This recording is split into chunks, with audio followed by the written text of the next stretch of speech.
Hi friends, this is Nitesh Kumar. Welcome to my channel. In today's video, we will discuss about the XML DTD. DTD stands for Document Type Definition.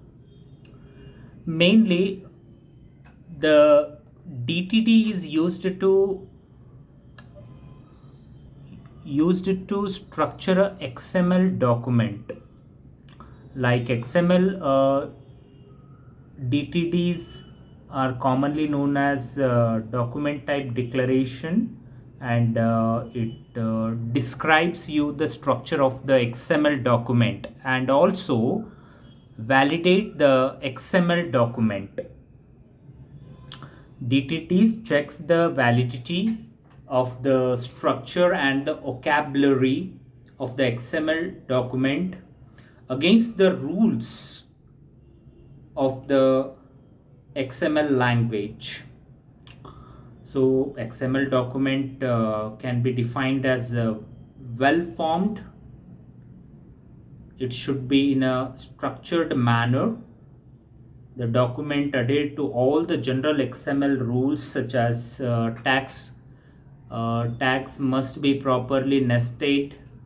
Opening and closing tag must be balanced, and empty tag must end with the slash and greater than. Then this type of structure rules which we follow in the XML documents are called as well formed or a valid XML document, because well formed is always called as a valid XML document. So it also confirms to available DTD that specifies which tag it uses, what attribute those tags can contain, and which tags can occur inside other tags, among other properties. This DTD describes. If we see the structure of the DTD, this diagram will tell you. As I said that XML, we used to prepare the XML documents which is used to represent the contents or used to store the contents. Like in this example, if you see the XML technology we used to represent the content, we can represent the contents in the form of XLS document, or we can represent it as XML document. The XML document will gives you the idea about the contents, whereas the representation part will be taken care by the XLS documents. So here XLS is a Excel sheet documents, so we can represent our information in the XLS form, or we can represent in XML document. As we are discussing about the document type definition, so document type definition describes the structure of the XML documents, or it describes the XML document and validate the XML document. Okay, now this will give you the clear idea. DTD, which represents the structure of the XML. So XML technology will represent the structure with the help of the DTD, and we can have the content in the XML document, whereas the information is represented in a XLS document also, in Excel sheets also. Here some of the advantages of using the DTD. As I said, XML DTDs are used to represent the structure of the XML, and also it validates the XML document. So the first advantage of using the DTD is we can define our own format for the XML files, and we can easily understand the structure of the document and its data. That is the advantage.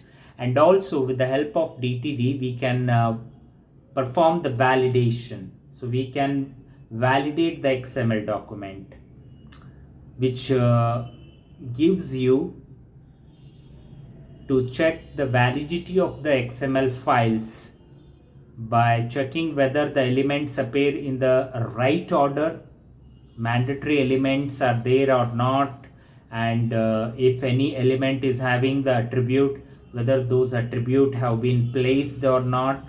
So we can validate all these things, and inserted elements and attributes are correct or incorrect, whether it representations of the elements and attributes are in a proper way or not. We can validate those things with the help of DTD.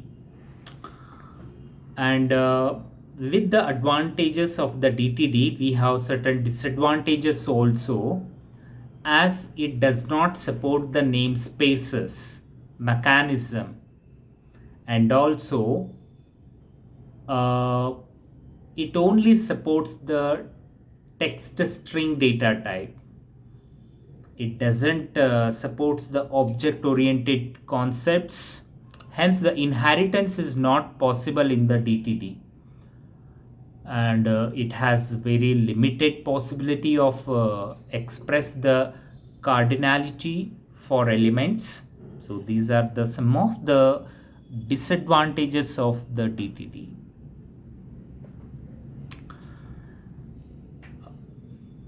This is the syntax of the DTD. XML DTD can be either specified inside the document, or it can be kept in a separate document, and then the document can be linked to the DTD document to use it. So we can specify either in a document itself, or we can prepare a new DTD file, and that DTD file we can link with the document, so that we can call the external DTD to our document. So the simple phenomena is here. If you are preparing the XML document, in XML document itself you can have the DTD inside your XML document, or you can prepare the separate DTD document, and later you can call that DTD document to your XML document. In this slide we will only talk about the syntax. In the next slide we will talk about the two types of DTDs, that is internal and external. In the syntax, you can see this is the basic syntax of the DTD. We have less than exclamation, doc type, then the element of the DTD identifier, opening square bracket, and the declarations dash dash. We can have n number of declarations for the DTD element. Okay, and thereafter closing square bracket and greater than.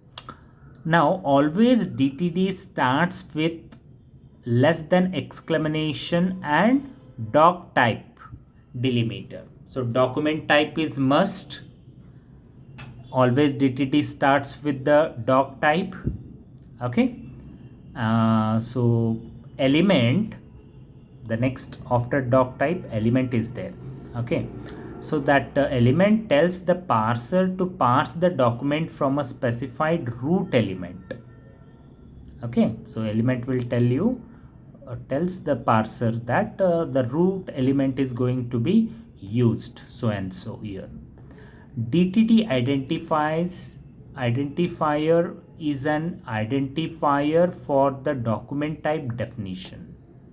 This DTD identifier, which may be the path to the file on the system or URL to the file on the internet, if the DTD is pointing to external path. If it is external, then we should have the path, or we should have the URL, uniform resource location. So the square bracket includes an optional list of entity declaration called internal subset. So this is for internal subset. Subsets means for the child element declaration we can have these square brackets. Coming to the types of the DTD, we have two types of DTD. One is internal DTD, second is external DTD. When DTD is declared within the file, then it is called internal DTD. And if we create a separate file for the document type definitions, then it is called external DTD. Let us discuss one by one internal DTDs. As I said, within the document, if you referred DTD, so those DTDs are called internal DTDs because in XML files itself you are declaring the DTDs. Okay, so we have the syntax also. As I said, less than exclamation and doc type is mandatory. Thereafter, the element is a root element of our document, and then opening square bracket element declarations. Element declarations means how many elements we have apart from the root element, other elements which are also called as the child elements, where root element is the name of the root element and element declarations where you declare the element. Example, less than question mark XML. So this is the XML element or tag.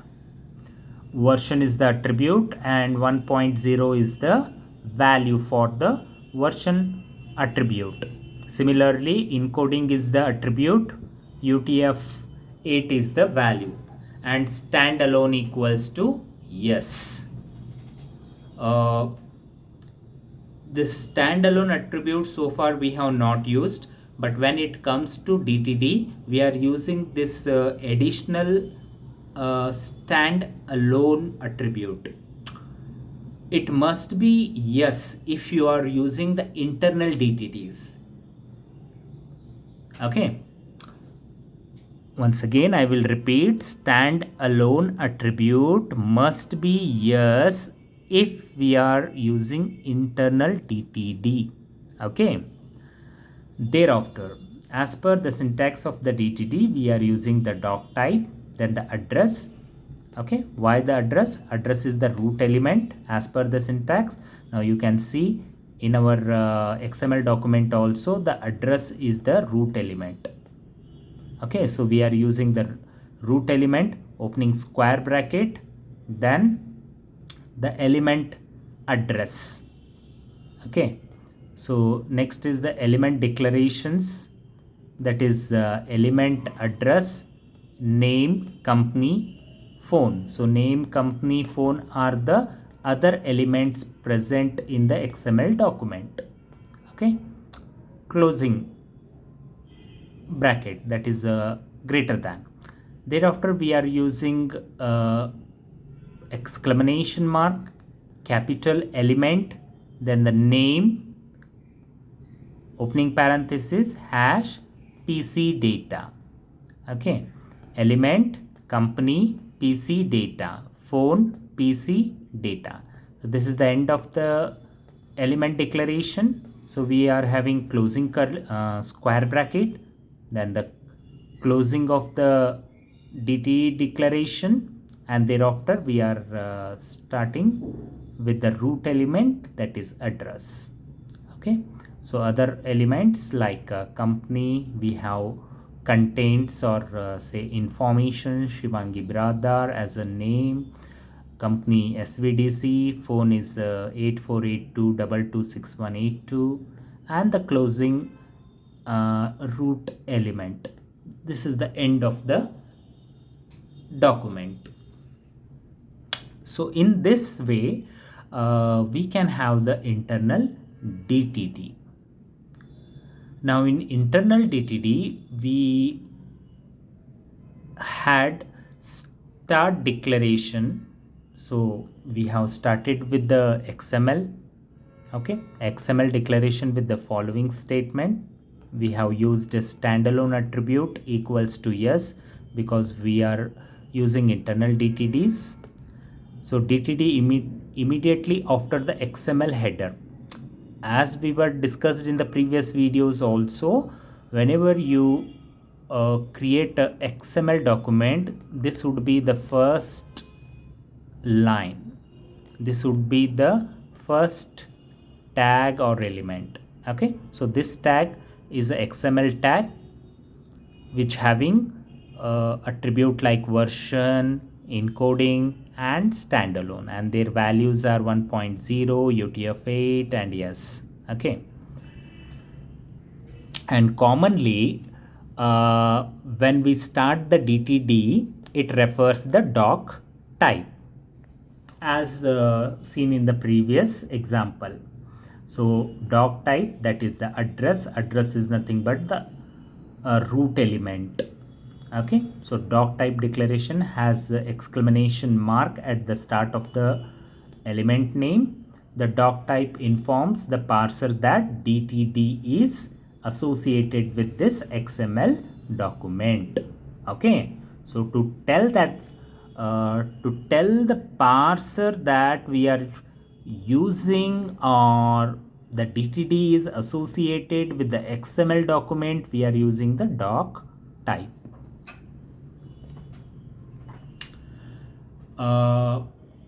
Next we were used DTD body. Okay, after the doc type declaration is followed by the body of the DTD, where we have declared the element, attribute and entities and notations. Okay, now we have used exclamation mark element. The elements are address. Address is having the child elements, name, company and phone.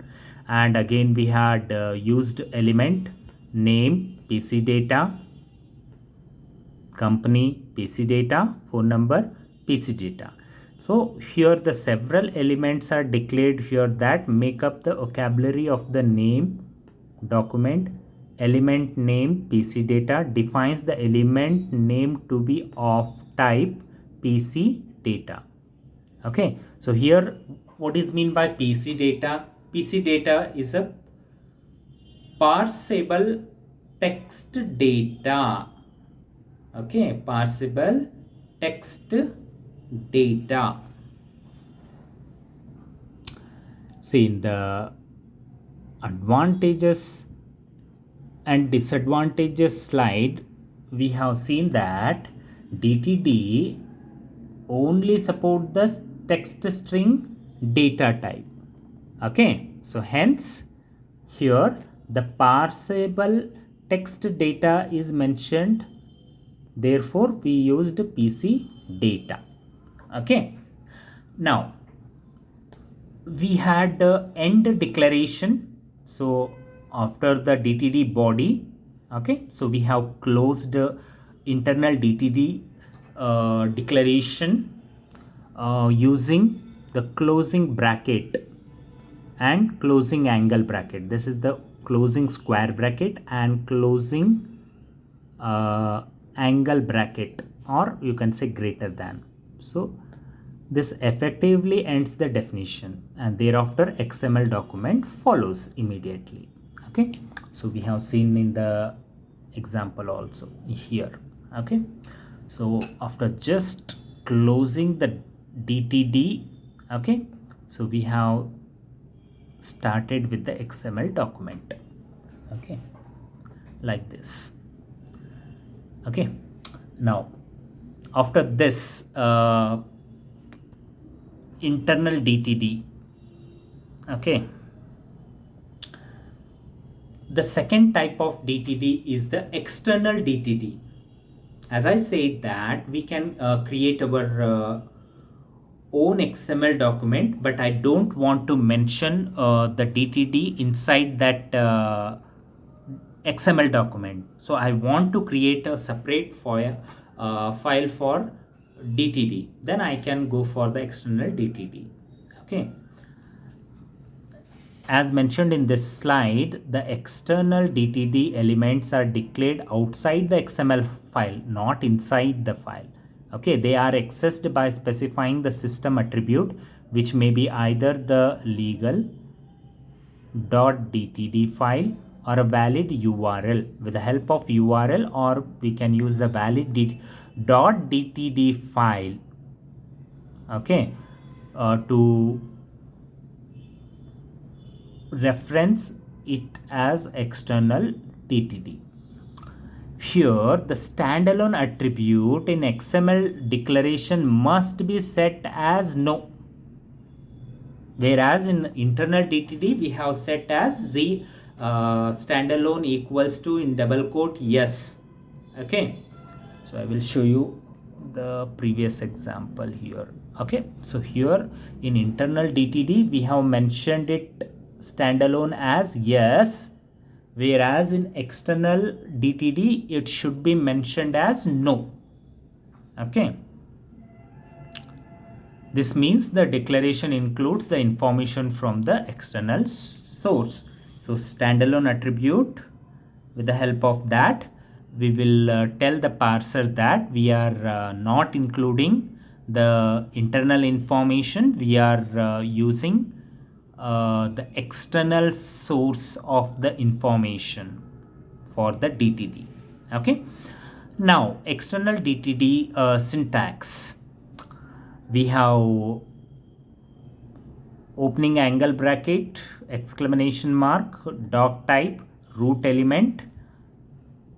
After the root element, capital letter system and file name. File name must might be the .dtd or URL. Okay, it might be .dtd file or a valid URL. Okay, so where file name is the file with .dtd extension. Here is the example.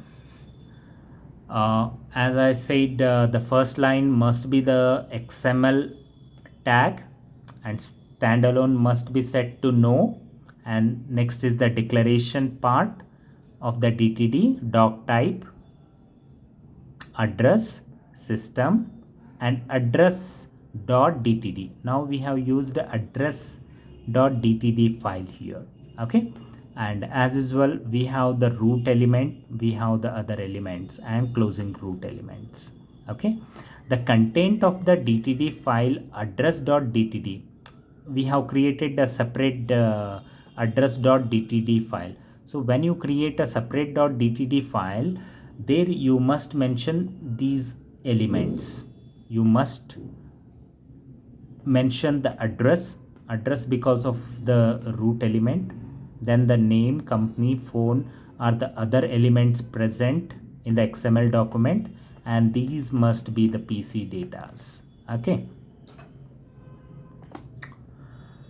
right, so thank you very much for watching this video. Okay, once again I will just brief out the external DTD once again. Similar kind of declaration we can use for the external DTD. After the root element we are not using any square bracket, okay, as we were used in the internal DTDs. Okay, we are not using any opening square bracket.